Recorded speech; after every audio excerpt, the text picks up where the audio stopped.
Welcome to another episode of the Read Pile. I have here Dragon Ball Super Volumes 11 and 12. It is still the 4th of July weekend, and I basically can't shoot these videos fast enough for the pace that I want to read this series. I'm having so much fun. So, once the survival universe survival tournament ended, and I got into the new stuff, I'm just having an absolute blast reading this. And I want to point out these covers because I was talking about the covers in the last video. So we've got plainclothes Vegeta. Anytime Vegeta's in plainclothes, I love it. And then we've got this like roller diner Bulma. Just amazing. Just amazing. And then Yard Rat is one of my favorite outfits for Goku from the Cell Saga. Android post Freeza, whatever that era was. So I'll get there. But it's amazing to see Vegeta in that outfit. So when we left, it was Goku, Vegeta, and I don't know why he's there, but whatever. When we left, it was Buu versus Moro, and that's still going on. They're fighting basically at the edge of space, and there's this hilarious moment right here where Goku's about to fly off, and Vegeta has to tell him that's outer space. Saiyans can't survive in the vacuum of space, and he goes, "Alright." Like, Goku is such an idiot. He would get himself killed by flying into the vacuum of space. It's fun. It's funny. I enjoy it a lot. So, Buu is fighting, and Merus goes out to help, and they're losing. I want to point this out, too. So here, he still has a little bit of beard. That will go away when he powers up again, but basically, beard length is the opposite of his power level. So the longer his beard was, the less power he has, and then he will be, by the end of this volume, clean shaven. But they were losing out in space, so they wind up back on planet Namek. And then Moro talks about the third wish that the dragon granted, and that was to free everyone that was in Galactic Prison. So immediately we get a bunch of new characters being introduced. They show up on Namek, and fighting happens. So we've got this free-for-all brawl that's happening. Oh, there's a good shot of his beard. So it's not just a chin strap, but he's still got a little hang down there. So a bunch of fighting is happening on Namek, and then Moro does another energy suck, and they're losing again. And they decide to retreat, and in this moment, there's Merus. In this moment of retreat, Goku and Vegeta split up. So it's Goku wants to teleport away, and Vegeta says, "No, I'm gonna go train by myself." And it's, I think, the first time since the start of Super that Goku and Vegeta are split up, and I think it's fantastic. Just split those two up, have them go do their own separate things, and we get the rest of the Earth involved. So there, now he's clean shaven. He looks honestly a little weird without the beard, but whatever. It's great. Like, they go off and they do their own things, and Vegeta by himself is amazing. I love it. But here we have a bunch of criminals now. We've got all of these criminal characters, and Goku decides that he's going to train with Merus to find out what special abilities he has, because Goku senses something about him, the same thing that Vegeta had sensed, and Merus just kicks Goku's ass. Really, he doesn't. He's almost entirely dodging, but it's fine. So Goku is training with Merus. Vegeta goes off to train on planet Yardrat. And these three, really, show up. So it's Pasta, Penne, and Getty are the three names. It's so weird. But these three are going to Earth. And on Earth, they run into Piccolo. So Piccolo is now involved. The Earth is involved. The Galactic Patrol are actually on their way to Earth to recruit whoever is on Earth.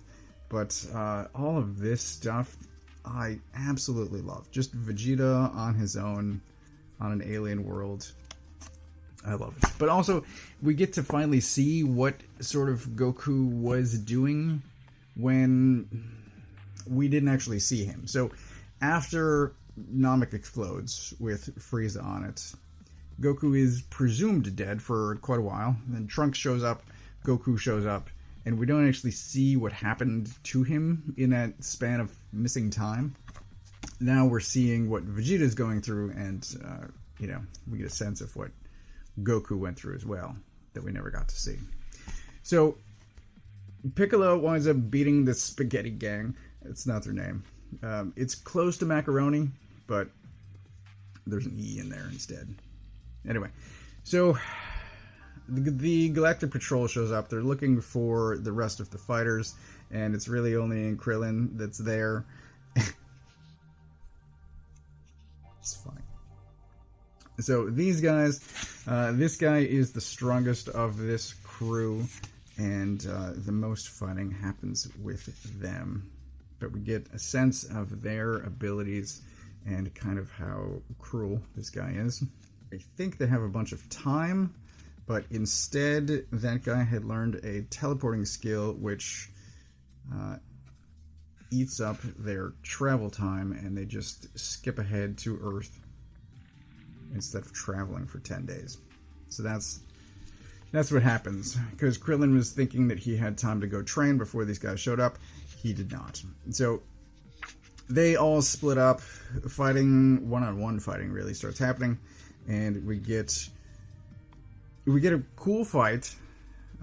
Krillin's fighting this giant sort of panda bear-ish thing, and they're waiting for Gohan to show up, except he was off doing a presentation, I think they said. But Gohan does show up. Of course he does. So this guy has copying power. He has the ability to copy powers. And so this whole fight, he had copied Piccolo's powers immediately. So he's got like stretchy arms, and he's got healing. And he also has the power to grow large, which I don't know. Is the last time Piccolo did that back in Dragon Ball? Not even Z? There was Lord Slug back in movie 4, but it's been a long time, and then it happens in the superhero movie. But it's been a long time. It was a welcome sight to see this again. Gohan thankfully kicks the shit out of him, because Gohan is a badass. But it's all of this stuff where you're getting the other characters involved. You're getting away from the Goku Vegeta, both rivalry and team up that I love. Just get the other characters involved.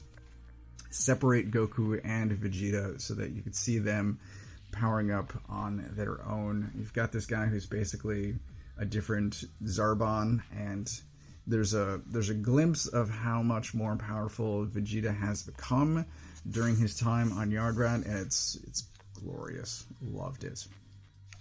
Basically, Moro is now coming to Earth because of a message that one of the people sent back home. Again, that's how tall Piccolo should be. Come on, figure arts. Also, give me a figure of this guy. I'm never going to stop talking about either one of those things. But it's hilarious that Yamcha's involved. And he makes a comment in this that he's one of the 3 strongest. And I'm like, yeah, but you are the 3rd strongest human. Anyway, so a huge band of criminals show up on Earth, and they all split up, and then the Z Warriors split up as well. It's funny that Chaozu's talking about, he's like, I don't even know if I still know how to fight. It's been so long. This guy winds up stealing both of their powers. He steals powers when he grabs people by the neck. It's weird. So he copies both Gohan and Piccolo, and he gets his ass kicked because the actual team of Gohan and Piccolo is better than somebody that stole the powers of Gohan and Piccolo. Anyway, this is I loved it. I wanted to keep reading, but also wanted to shoot a video before I forgot all of the stuff that was happening. So now that I'm done with this, I can read some more. I don't know if I'll squeeze in another video. I've got something else to shoot. But this I'm loving it. I did skim ahead. I was just looking at covers, and it looks like Moro goes up through volume 15, which seemed like a long time at the time, but because they're breaking it up, they're involving a bunch of other Earth-based characters and criminals.